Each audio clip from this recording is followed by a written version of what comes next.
നമസ്കാരം.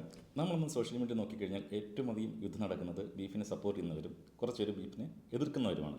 ബീഫിനെ സപ്പോർട്ട് ചെയ്യുന്നവർ പറയുന്നത് ബീഫ് കഴിച്ചു കഴിഞ്ഞാൽ എല്ലാ അസുഖങ്ങളും മാറും, കൊളസ്ട്രോൾ കുറയും, വണ്ണം കുറയും, നല്ല എനർജി വരും, ജോയിൻറ്റ് പെയിൻ കുറയും എന്നൊക്കെയാണ്. എന്നാൽ ബീഫിനെ എതിർക്കുന്നവർ പറയുന്നത് ബീഫ് കഴിച്ചു കഴിഞ്ഞാൽ സ്ഥിരമായി കഴിച്ചു കഴിഞ്ഞാൽ ക്യാൻസർ വരും എന്നൊക്കെയാണ്. ഇതിൽ ഏറ്റവും കൂടുതൽ പെട്ടുപോകുന്നതെന്ന് വെച്ച് കഴിഞ്ഞാൽ ബീഫിനെ ഏറ്റവും അധികം സ്നേഹിക്കുന്ന സാധാരണക്കാരായ കേരളീയരാണ്. അപ്പോൾ എന്തുകൊണ്ടാണ് ഇങ്ങനെയൊരു ഡിഫറൻസ് അല്ലെങ്കിൽ ഡിഫറെൻറ്റ് ഒപ്പീനിയൻ വരുന്നത്? അല്ലെങ്കിൽ ഈ പറയുന്നതിൽ എന്തെങ്കിലും സത്യമുണ്ടോ? ബീഫ് ഏറ്റവും നല്ല ആഹാരമാണോ? അല്ലെങ്കിൽ ബീഫ് കഴിച്ചാൽ ക്യാൻസർ വരുമോ എന്നുള്ള കാര്യങ്ങളാണ് നമ്മളൊന്ന് നോക്കുന്നത്. ഈ ഒരു യുദ്ധമൊക്കെ കാണുമ്പോൾ എനിക്ക് ഓർമ്മ വരുന്നത് എൻ്റെയൊക്കെ കുട്ടിക്കാലത്ത് ആ സമയത്ത് ബീഫ് എന്ന് പറഞ്ഞാൽ വല്ലപ്പോഴും മാത്രം കിട്ടിയിരുന്ന ഒന്നാണ്. മാത്രമല്ല കുറേ ആൾക്കാർ ചേർന്നിട്ട് ഒരു ബീഫിനെ വാങ്ങും, അല്ലെങ്കിൽ ഒരു പോത്തിനെ വാങ്ങും. അതിനെ എല്ലാവരും കൂടി പങ്കിട്ടെടുക്കും. അതിൽ ഇറച്ചി ഉണ്ടാവും, കരളുണ്ടാവും, എല്ലാം ഉണ്ടാവും. അങ്ങനെ എല്ലാ ഭാഗങ്ങളും ചേർന്നിട്ടുള്ള ഒരു പങ്കാണ് ഓരോ വീട്ടുകാർക്കും കിട്ടുന്നത്.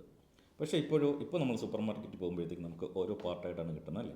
ലിവർ വേറെ കിട്ടും, കിഡ്നി വേറെ കിട്ടും, അല്ലെങ്കിൽ ഇനിയിപ്പം ബീഫിൻ്റെ ആയാലും ഓരോ പാർട്ടിലെയും കട്ട് വേറെ വേറെ ആയിട്ട് കിട്ടും. റിബൈ കിട്ടും, അല്ലെങ്കിൽ സ്റ്റീക്കിൻ്റെ പീസ് കിട്ടും. അതുപോലെ തന്നെ അവൈലബിലിറ്റിയും കൂടി നമുക്ക് ഏത് സമയം ചെന്ന് കഴിഞ്ഞാലും എത്ര ക്വാണ്ടിറ്റി വേണമെങ്കിലും ബീഫ് കിട്ടും. ഇവിടെയാണ് പ്രശ്നം വന്നത്.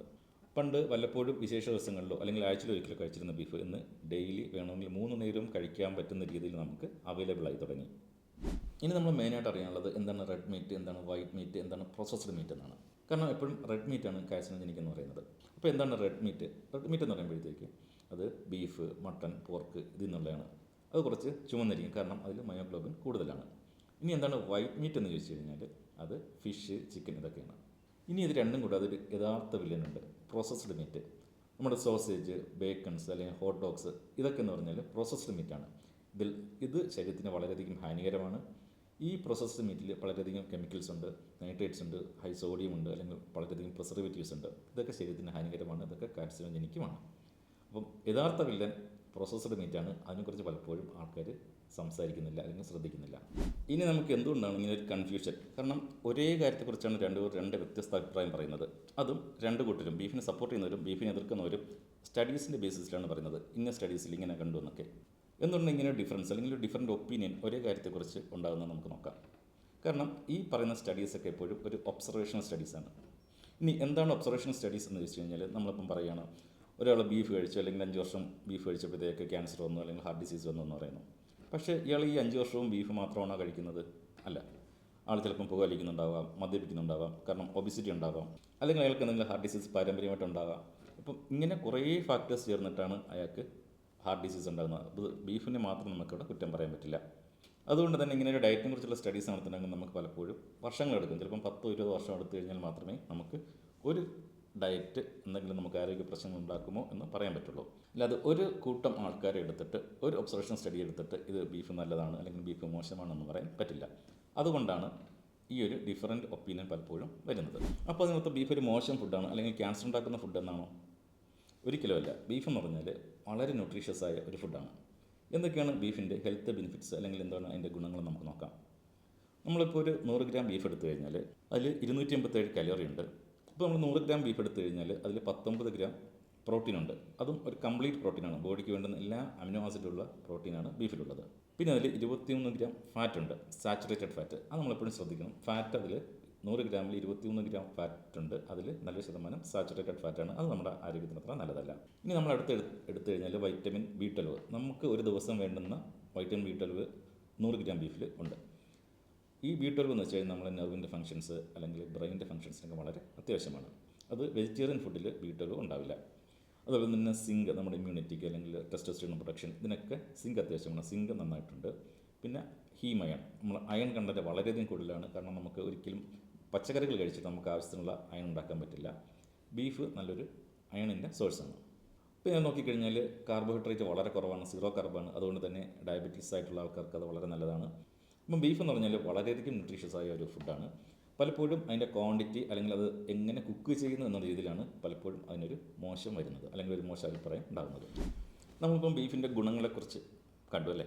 ഇനി എന്താണ് ബീഫ് നമ്മൾ ധാരാളമായിട്ട് കഴിച്ചാൽ, അതായത് അമിതമായിട്ട് കഴിച്ചാൽ ഉണ്ടാകുന്ന റിസ്ക് ഫാക്ടേഴ്സ് എന്തൊക്കെയാണ് എന്ന് നമുക്ക് നോക്കാം. ഒന്ന്, ഹാർട്ട് ഡിസീസ്. ബീഫ് ധാരാളമായിട്ട് കഴിച്ചു കഴിഞ്ഞാൽ ഹാർട്ട് ഡിസീസ് ഉണ്ടാക്കും, അല്ലെങ്കിൽ ഹാർട്ട് ഡിസീസിനുള്ള ചാൻസ് കൂടുതലാണെന്ന് പല സ്റ്റഡീസും കണ്ടെത്തിയിട്ടുണ്ട്. ഇത് ഞാൻ നേരത്തെ പറഞ്ഞൊരു ഒബ്സർവേഷണൽ സ്റ്റഡീസാണ്. ഇത് പ്രൂവൺ അല്ല. കാരണം ബീഫ് ധാരാളമായി കഴിച്ച ഒരു 50,000 പേരെ വെച്ചുള്ള പല സ്റ്റഡീസും കണ്ടതെന്ന് വെച്ച് കഴിഞ്ഞാൽ ഇവരിൽ ഹാർട്ട് ഡിസീസിനുള്ള ചാൻസ് കൂടുതലാണ്. കാരണം ഇതിൽ LDL കൊളസ്ട്രോൾ കൂടുതലുണ്ട്, അത് ഹാർട്ട് ഡിസീസിലേക്ക് നയിക്കും എന്നുള്ളതാണ്. പക്ഷേ ഇവിടെയും ഇമ്പോർട്ടൻ്റ് റിസ്ക് ഫാക്ടർ എന്ന് പറയുന്നത് എപ്പോഴും പ്രോസസ്ഡ് മീറ്റാണ്. നേരത്തെ പറഞ്ഞ പോലെ ഹോട്ട് ഡോഗ്, ബേക്കൺസ്, ഇങ്ങനത്തെ സാധനങ്ങൾ ഇത് കഴിക്കുമ്പോഴത്തേക്ക് നിശ്ചയമായിട്ടും ഹാർട്ട് ഡിസീസ് ഉണ്ടാക്കും. അത് പ്രൂവൺ ആണ്. കാരണം അതിനകത്ത് ഹൈ സോഡിയം ഉണ്ട്, പ്രിസർവേറ്റീവ്സ് ഉണ്ട്. അതുകൊണ്ട് പലപ്പോഴും ആൾക്കാർ മീറ്റാണെന്ന് വിചാരിച്ചിട്ട്, അല്ലെങ്കിൽ മീറ്റ് നല്ലതാണെന്ന് വിചാരിച്ചിട്ട് ഈ പ്രോസസ്ഡ് മീറ്റ് ഉപയോഗിക്കാം. അത് പലപ്പോഴും ആൾക്കാർ നോട്ട് ചെയ്യില്ല. പ്രോസസ്ഡ് മീറ്റ് 100% ഹാർട്ട് ഡിസീസ് ഉണ്ടാക്കും. പക്ഷേ നമ്മുടെ ഫ്രഷ് ബീഫ് അതിനുള്ള പോസിബിലിറ്റി ഉണ്ട് എന്നാണ്, പക്ഷേ അത് പ്രൂവൺ അല്ല. ഇനി അടുത്തത് ക്യാൻസർ റിസ്ക്. ഇതാണല്ലോ നമ്മുടെ മെയിൻ സബ്ജക്റ്റ്. ഇനി റെഡ് മീറ്റ് കഴിച്ച് കഴിഞ്ഞാൽ ക്യാൻസർ ഉണ്ടാകുമോ, അല്ലെങ്കിൽ സ്റ്റഡീസ് എന്താണ് പറയുന്നത് നമുക്ക് നോക്കാം. 2015 WHO ഈ അൺപ്രോസസ്ഡ് ആയിട്ടുള്ള അല്ലെങ്കിൽ നമ്മൾ കഴിക്കുന്ന ഈ റെഡ് മീറ്റിനെ ഗ്രൂപ്പ് 2A കാർസിനോജനായിട്ട് പ്രഖ്യാപിച്ചു. അതായത് പ്രോബബിളി ചിലപ്പം ക്യാൻസർ ഉണ്ടാക്കിയേക്കാം, പക്ഷേ അത് പ്രൂവൺ അല്ല. ഏതൊക്കെ ക്യാൻസറിനുള്ള ചാൻസ് കൂടുതലെന്ന് വെച്ച് കഴിഞ്ഞാൽ കോളറക്ടൽ ക്യാൻസർ, കുടലുണ്ടാകുന്ന ക്യാൻസർ, ബ്രസ്റ്റ് ക്യാൻസർ, ഇതൊക്കെ ഈ ഒരു റെഡ് മീറ്റ് കഴിച്ചാൽ, അങ്ങനെ സ്ഥിരമായിട്ട് കഴിച്ചാൽ അവരിൽ ഈ ക്യാൻസറുകൾ ഉണ്ടാകുന്ന ചാൻസ് കൂടുതലാണ് എന്നാണ് സ്റ്റഡീസ് സൂചിപ്പിക്കുന്നത്. പക്ഷേ അത് പ്രൂവൺ അല്ല. ഇനി നമ്മൾ നേരത്തെ പറഞ്ഞു പ്രോസസ്ഡ് മീറ്റാണ് യഥാർത്ഥ വില്ലൻ. അതിനെ പലപ്പോഴും ആൾക്കാർ ശ്രദ്ധിക്കുന്നില്ല എന്നുള്ളതാണ്. യഥാർത്ഥത്തിൽ പ്രോസസ്ഡ് മീറ്റ് എന്ന് പറഞ്ഞാൽ ഗ്രൂപ്പ് 1 കാർസിനോജനാണ്. അതായത് അത് ക്യാൻസർ ഉണ്ടാക്കും എന്നുള്ള കാര്യം 100% ഉറപ്പാണ്, പ്രൂവൺ ആണ്. അതായത് സ്മോക്കിംഗ് എങ്ങനെയാണോ ക്യാൻസർ ഉണ്ടാക്കുന്നത്, അതുപോലെയാണ് പ്രോസസ്ഡ് മീറ്റ് കഴിച്ചാലും ക്യാൻസർ ഉണ്ടാക്കും, അത് പ്രൂവൺ ആണ്. പ്രത്യേകിച്ചും കോളറക്ടൽ ക്യാൻസർ, കുടലുണ്ടാകുന്ന ക്യാൻസർ അല്ലെങ്കിൽ ബ്രസ്റ്റ് ക്യാൻസർ, ഇതിനൊക്കെ ചാൻസ് വളരെയധികം കൂടുതലാണ് പ്രോസസ്ഡ് മീറ്റ് കഴിക്കുന്നവരില്ല. ഇനി എന്തുകൊണ്ടാണ് ഈ പ്രോസസ്ഡ് മീറ്റ് അല്ലെങ്കിൽ നമ്മൾ ഹോട്ട് ഡോഗ്, ബേക്കണൊക്കെ കഴിക്കുന്നവരിൽ എന്തുകൊണ്ടാണ് ക്യാൻസർ റിസ്ക് കൂടുതലെന്ന് വെച്ച് കഴിഞ്ഞാൽ അതിൽ ആഡ് ചെയ്യുന്ന കണ്ടൻസ് ആണ്. ഒന്ന് നൈട്രേറ്റ്സ്. ഈ നൈട്രേറ്റ്സ് ബോഡിയിൽ പല കെമിക്കൽ റിയാക്ഷൻ ഉണ്ടാക്കിയിട്ടത് പലപ്പോഴും DNA ഡാമേജ് ഉണ്ടാക്കാം. ഇത് ക്യാൻസറിലേക്ക് നയിക്കും. രണ്ടാമത്തെ കാര്യം എന്ന് വെച്ചാൽ സ്മോക്കിംഗ് പ്രോസസ്സാണ്. പലപ്പോഴും നമുക്ക് കിട്ടുന്ന ഈ ഒരു പ്രോസസ്ഡ് മീറ്റ് എപ്പോഴും ഒരു സ്മോക്കി ടേസ്റ്റ് ഉണ്ടാവും. ഈ സ്മോക്ക് ചെയ്യുമ്പോഴത്തേക്ക് അതിൽ കാർസിനോജനിക് ആയിട്ടുള്ള പലധികം കോമ്പൗണ്ട്സ് ഉണ്ടാവും. അത് ഡയറക്റ്റ് ക്യാൻസറിലേക്ക് നയിക്കും. ഇനി അടുത്തെന്ന് വെച്ചാൽ അതിൽ ആഡ് ചെയ്യുന്ന പ്രിസർവേറ്റീവ്സ്, ആ പ്രിസർവേറ്റീവ്സ് പലപ്പോഴും കാർസിനോജനിക് ആണെന്നാണ് കണ്ടെത്തിയിരിക്കുന്നത്. അപ്പോൾ റെഡ് മീറ്റ് കഴിച്ചാൽ ക്യാൻസറിനുള്ള ചാൻസ് ഉണ്ട് എന്നാണ് കണ്ടെത്തിയിരിക്കുന്നത്. പക്ഷേ പ്രോസസ്ഡ് മീറ്റ് എന്ന് പറഞ്ഞാൽ 100% ഉറപ്പാണ് അത് ക്യാൻസർ ഉണ്ടാക്കും. ഇനി റെഡ് മീറ്റ് സ്ഥിരമായിട്ട് കഴിച്ച് കഴിഞ്ഞാൽ ക്യാൻസർ ഉണ്ടാകാനുള്ള ചാൻസ് കൂടുന്നത് എങ്ങനെയാണെന്ന് നമുക്ക് നോക്കാം. നേരത്തെ പറഞ്ഞു ഇതൊരു പ്രൂവൺ അല്ല, ഇതൊക്കെ പല പോസിബിലിറ്റീസാണ്. ഒന്നാമത്തത് ബൈൽ ആസിഡ് പാത്വേ. നമ്മൾ ധാരാളമായിട്ട് റെഡ് മീറ്റ് കഴിക്കുമ്പോഴത്തേക്ക് നമ്മുടെ ശരീരത്തിൽ ബൈൽ അല്ലെങ്കിൽ പിത്തരസം ഉണ്ടാകുന്നു. ഈ ബൈൽ കുടലെത്തുമ്പോഴത്തേക്ക് അവിടുത്തെ ബാക്ടീരിയ അതിനെ വിഘടിപ്പിച്ച് സെക്കൻഡറി ബൈൽ ആസിഡാക്കി മാറ്റും. ഇത് നമ്മുടെ കുടലിലെ ആ ലൈനിങ്ങിനെ ഇറിറ്റേറ്റ് ചെയ്യും. ഇങ്ങനെ എപ്പോഴും ഈ നമ്മുടെ കുടലിനെ ഇറിറ്റേറ്റ് ചെയ്യുമ്പോഴത്തേക്ക് അത് ഭാവിയിൽ ക്യാൻസർ ഉണ്ടാകാനുള്ള ചാൻസ് കൂടുതലാണ്. ഇനി രണ്ടാമത്തത് ഇതിലടങ്ങിയിരിക്കുന്ന ഹീമയനാണ്. ഈ ഹീമയൻ പലപ്പോഴും ഓക്സിഡേറ്റീവ് സ്ട്രെസ് ഉണ്ടാക്കുകയും ഈ ഓക്സിഡേറ്റീവ് സ്ട്രെസ് സെല്ലിന് ഡാമേജ് ഉണ്ടാക്കാം. ഈ ഡാമേജ് പിന്നെ ഭാവിയിൽ ക്യാൻസർ ആവാം, അത് സ്ഥിരമായിട്ട് ബീഫ് കഴിച്ചാൽ. പിന്നെ അടുത്തെന്ന് വെച്ച് കഴിഞ്ഞാൽ നമ്മൾ ഹൈ ഹീറ്റിൽ പലപ്പോഴും ബീഫൊക്കെ ഗ്രില്ലടിച്ച് കഴിക്കുമ്പോഴത്തേക്ക് അല്ലെങ്കിൽ ഗ്രില്ല് ചെയ്ത് കഴിക്കുമ്പോഴത്തേക്ക് അതിൽ നിന്ന് കുറച്ച് ഹാംഫുൾ ആയിട്ടുള്ള കാർസിനോജനിക് ആയിട്ടുള്ള കോമ്പൗണ്ട്സ് ഉണ്ടാവാം. ഈ കാർസിനോജനിക് ആയിട്ടുള്ള കോമ്പൗണ്ട്സ് പലപ്പോഴും DNA ഡാമേജ് ചെയ്യും, അതുപോലെ തന്നെ അത് ക്യാൻസറിന് കാരണമാകും. ഇനി നമ്മൾ ഡെയിലി ഇങ്ങനെ ബീഫ് കഴിച്ച് കഴിഞ്ഞാൽ നമ്മൾ ഗട്ട് ബാക്ടീരിയയുടെ ആ ഒരു പാറ്റേൺ തന്നെ മാറും. ഒരു ബാഡ് ബാക്ടീരിയാസ് കൂടുതൽ ഉണ്ടാവാൻ ചാൻസ് ഉണ്ട്. ഇതും ഒരു ക്രോണിക്കായിട്ട് കുറേ നാൾ ഇങ്ങനെ ചെയ്യുമ്പോഴത്തേക്ക് അത് ക്യാൻസർ ഉണ്ടാക്കാൻ ചാൻസ് ഉണ്ട്. ഇനി അടുത്ത് നമ്മൾ ശ്രദ്ധിക്കേണ്ടത് എപ്പോഴും ബീഫിൻ്റെ കുക്കിംഗ് മെത്തേഡ്സാണ്. നമ്മൾ നേരത്തെ കണ്ടോ ബീഫ് എന്ന് പറയുമ്പോഴത്തേക്ക് വളരെ ന്യൂട്രീഷ്യസ് ആയ ഒരു ഫുഡാണ്. അതിൽ ധാരാളം വൈറ്റമിൻസും അയൺസും കിട്ടും.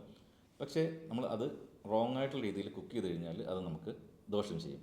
അപ്പോൾ എങ്ങനെ റൈറ്റായിട്ട് എങ്ങനെ നല്ല രീതിയിൽ ബീഫ് ശരീരത്തിന് ഗുണപരമായ രീതിയിൽ കുക്ക് ചെയ്യാം എന്നുള്ള കാര്യം നമുക്ക് നോക്കാം. പലപ്പോഴും ഹൈ ഹീറ്റ് കുക്കിംഗ് നമ്മൾ ഗ്രില്ല് ചെയ്യുമ്പോഴത്തേക്ക് അങ്ങനെയുള്ള കാര്യങ്ങൾ ചെയ്യുമ്പോഴത്തേക്ക് ഇതിൽ നിന്ന് വളരെയധികം കാർസിനോജനിക് ആയ പ്രൊഡക്റ്റുകൾ ഉണ്ടാവാം. എക്സാമ്പിൾ പറഞ്ഞു കഴിഞ്ഞാൽ HCA heterocyclic amines, PAH polycyclic aromatic hydrocarbons, advanced glycation end products. ഈ സാധനങ്ങൾ ഹൈ ഹീറ്റിൽ നമ്മൾ ഗ്രില്ല് ചെയ്യുമ്പോഴത്തേക്കും ഉണ്ടാവും. ഇത് കാർസിനോജനിക്കാണ്. ഇനി നമുക്ക് എങ്ങനെയാണ് സേഫായിട്ട് കുക്ക് ചെയ്യാൻ പറ്റുക? നമ്മുടെ നാട്ടിലൊക്കെ ഇത്ര നാൾ കുക്ക് ചെയ്തത് എങ്ങനെയാണോ അതാണ് ഏറ്റവും സേഫായിട്ടുള്ള മെത്തേഡ്. നമ്മൾ പ്രഷർ കുക്കറിൽ വയ്ക്കാറുണ്ട്, കറി വെച്ച് കഴിക്കാറുണ്ട്. ഇതൊക്കെ വളരെയധികം സേഫായ കുക്കിംഗ് മെത്തേഡ്സാണ്.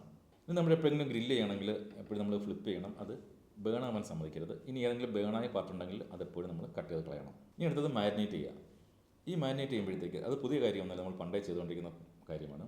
ഇങ്ങനെ ഇഞ്ചിയും കുരുമുളകും മഞ്ഞളൊക്കെ ചേർത്ത് മാരിനേറ്റ് ചെയ്യുമ്പോഴത്തേക്ക് ഈ ബീഫിൻ്റെ ദോഷവശങ്ങളൊക്കെ മാറിയിട്ട് ബീഫ് വളരെ നല്ലതായിത്തീരും. ഇനി ബീഫിനെ സപ്പോർട്ട് ചെയ്യുന്ന ആൾക്കാർ പറയുന്നത് ഒന്ന് അത് വണ്ണം കുറയ്ക്കുന്നുള്ളതാണ്. സത്യമാണ്, നമ്മളത്രയും ഒരു ഹൈ പ്രോട്ടീൻ ഡയറ്റ് ഫാറ്റ് കഴിക്കുമ്പോഴത്തേക്ക് വണ്ണം കുറയും. രണ്ട്, ഷുഗറുള്ള ആൾക്കാർക്ക് ഈ ഒരു ബീഫ് ഡയറ്റിൽ കാർണിവോർ ഡയറ്റ് കഴിക്കുമ്പോഴത്തേക്ക് ഒരു ഷുഗർ സ്റ്റേബിൾ ആവുന്നു, ഷുഗർ കുറയുന്നു, മെഡിസിൻ കഴിക്കേണ്ടി വരുന്നില്ല എന്നൊക്കെ പറയുന്നു. അതും സത്യമാണ്. കാരണം ഇതിൽ കാർബോഹൈഡ്രേറ്റ് 0 ആണ്. കാർബോഹൈഡ്രേറ്റ് ഇല്ലാതെ വരുമ്പോൾ ഇൻസുലിൻ സ്പൈക്ക് ഉണ്ടാവില്ല. അതുകൊണ്ട് തന്നെ അവർക്ക് ഷുഗർ സ്റ്റേബിൾ ആവുകയും ചെയ്യും. ഇനി അടുത്തവർ പറയുന്നത് കലോറി കൗണ്ടൊന്നും വേണ്ട, നമുക്ക് ആവശ്യത്തിന് വിശപ്പിനനുസരിച്ച് ആഹാരം കഴിക്കാം എന്നുള്ളതാണ്. അതും സത്യമാണ്. കാരണം നമുക്കറിയാം നമ്മൾ ചോറൊക്കെ കഴിച്ച് കഴിഞ്ഞാൽ ഒരു 2 മണിക്കൂർ കൊണ്ട് അത് ഡൈജസ്റ്റ് ആവും. നമുക്ക് വീണ്ടും വിശക്കാം. പക്ഷേ പ്രോട്ടീൻ കഴിച്ച് കഴിഞ്ഞാൽ അത് മണിക്കൂറുകളോളം എടുക്കും അത് ദഹിക്കാൻ വേണ്ടിയിട്ട്. അതുകൊണ്ട് തന്നെ നമുക്ക് കാലറി കൗണ്ട് നമുക്ക് ആവശ്യമുള്ള കലോറിയിൽ താഴെ മാത്രമേ നമുക്ക് ബീഫൊക്കെ കഴിക്കാൻ പറ്റുള്ളൂ. ഇനി അടുത്തത് കുറച്ച് എക്സാജറേറ്റ് ചെയ്ത് പറയുന്നത് വെച്ച് കഴിഞ്ഞാൽ ഈ ഒരു ബീഫ് സ്ഥിരമായിട്ട് കഴിച്ച ശേഷം അവിടെ എനർജി കൂടി, അവിടെ ജോയിൻറ്റ് പെയിൻ കുറഞ്ഞു, ഭയങ്കര ഫോക്കസ് ആയി എന്നൊക്കെയാണ്. ഇതൊക്കെ ഒരിക്കലും സയൻറ്റിഫിക്കലി പ്രൂവൺ അല്ലാത്ത ഓരോരുത്തരുടെയും പേഴ്സണൽ എക്സ്പീരിയൻസ് ആണ്. ചിലപ്പോൾ അവരുടെ തോന്നലാവാം. ഇനി ഈ ഡെയിലി ബീഫ് കഴിക്കുക അല്ലെങ്കിൽ കാർണിവോ ഡയറ്റിനെ എതിർക്കുന്നവരെന്തൊക്കെയാണ് പറഞ്ഞത് നോക്കാം. ഒന്ന്, ഇതിൽ ഫൈബർ ഇല്ല, സീറോ ഫൈബറാണ്. ഇങ്ങനെ സീറോ ഫൈബറായിട്ട് കഴിക്കുമ്പോഴത്തേക്ക് നമ്മൾ ഗട്ട് ബാക്ടീരിയ അഫക്റ്റ് ചെയ്യും. അതുപോലെ തന്നെ ഇൻഫ്ലമേഷൻ ഉണ്ടാകാൻ ചാൻസും കൂടുതലാണ്. 2, വൈറ്റമിൻസ് ഇല്ല. ബീഫിൽ 1-2 വൈറ്റമിൻസ് അല്ലെങ്കിൽ മിനറൽസ് മാത്രമേ ഉള്ളൂ. ബാക്കി നമുക്ക് വേണ്ടുന്ന വൈറ്റമിൻസും മിനറൽസും കിട്ടണമെങ്കിൽ നമ്മൾ വെജിറ്റബിൾസും ഫ്രൂട്ട്സൊക്കെ കഴിക്കേണ്ടി വരും. 3, സാച്ചുറേറ്റഡ് ഫാറ്റ് കൂടുതലാണ്. പലപ്പോഴും നമുക്ക് വില കുറഞ്ഞ ബീഫൊക്കെ കിട്ടുമ്പോഴത്തേക്ക് അതിൽ ഫാറ്റ് നല്ല കൂടുതലാണ്. ഈ സാച്ചുറേറ്റഡ് ഫാറ്റ് എപ്പോഴും ഹാർട്ട് ഡിസീസ് അല്ലെങ്കിൽ ക്യാൻസറിനൊക്കെ ഉണ്ടാകാൻ ചാൻസ് കൂടുതലാണ്. ഇനി അടുത്തെന്ന് വെച്ചാൽ ലോങ് ടൈം എവിഡൻസ് ഇല്ല. നമ്മൾ നേരത്തെ പറഞ്ഞ പോലെ ഈ ഒരു വണ്ണം കുറയും അല്ലെങ്കിൽ ഷുഗർ സ്റ്റേബിൾ ആകും എന്നൊക്കെ പറയുന്നത് എപ്പോഴും ഒരു ഷോർട്ട് ടൈം സ്റ്റഡീസിൻ്റെ ബേസിലാണ്, അല്ലെങ്കിൽ കുറച്ചൊരു പോപ്പുലേഷൻ എടുത്തുള്ള സ്റ്റഡീസാണ്. നേരത്തെ ഞാൻ പറഞ്ഞ ഒബ്സർവേഷണൽ സ്റ്റഡീസാണ്. അതൊരിക്കലും നമുക്ക് ഷോർട്ട് ടൈമിൽ വിശ്വസിക്കാൻ പറ്റില്ല. പലപ്പോഴും ലോങ് ടൈമിൽ ഇങ്ങനെ ഡയറ്റ് ഫോളോ ചെയ്ത് കഴിഞ്ഞാൽ പലപ്പോഴും ക്യാൻസർ റിസ്ക് അല്ലെങ്കിൽ ഹാർട്ട് ഡിസീസിൻ്റെ റിസ്ക് ഒക്കെ കൂടുതലായിരിക്കും. ഇനി അടുത്തതെന്ന് പറയുമ്പോഴത്തേക്ക് ഇങ്ങനെ ഒരു മീറ്റ് ഡയറ്റ് ഫോളോ ചെയ്യുന്ന ആൾക്കാർ പലപ്പോഴും പ്രോസസ്ഡ് ഫുഡ്, ബേക്കൺ അല്ലെങ്കിൽ ഹോട്ട് ഡോഗ് ഒക്കെ മീറ്റ് ആണെന്ന് വിചാരിച്ചിട്ട് കഴിക്കും. നമ്മൾ നേരത്തെ കണ്ടത് നമ്പർ 1 കാർസിനോജനാണ്. മാത്രമല്ല അത് ശരീരത്തിന് വളരെയധികം ഹാർംഫുള്ളാണ്. അപ്പോൾ ഈ കാർണിവോ ഡയറ്റിനെ സപ്പോർട്ട് ചെയ്യുന്ന ആൾക്കാർ എപ്പോഴും ഷോർട്ട് ടൈം ബെനിഫിറ്റാണ് നോക്കുന്നത്. അപ്പോൾ ഡോക്ടേഴ്സ് നോക്കുന്ന എപ്പോഴും ഒരു ലോങ് ടൈമിൽ ഇതെന്തെങ്കിലും ഹാർട്ട് ഡിസീസ് ഉണ്ടാക്കുമോ അല്ലെങ്കിൽ ക്യാൻസർ ഉണ്ടാക്കുമോ വൈറ്റമിൻ ഡെഫിഷ്യൻസി ഉണ്ടാക്കുമോ എന്നുള്ള കാര്യങ്ങളൊക്കെയാണ്. അപ്പോൾ നമുക്കൊരു ഷോർട്ട് ടൈം റിസൾട്ട് വെച്ചിട്ട് എപ്പോഴും ഇങ്ങനത്തെ ഒരു ഡയറ്റ് റെക്കമെൻഡ് ചെയ്യാൻ പറ്റില്ല. അപ്പോൾ ഇങ്ങനെ ഒരു എക്സ്ട്രീം ഡയറ്റിലേക്ക് പോകുമ്പോഴത്തേക്ക് നമ്മൾ എപ്പോഴും ആലോചിക്കുക, ഇത് നമ്മുടെ ബോഡിയാണ്, ഇത് എന്നും വേണ്ടുന്നുള്ളതാണ്.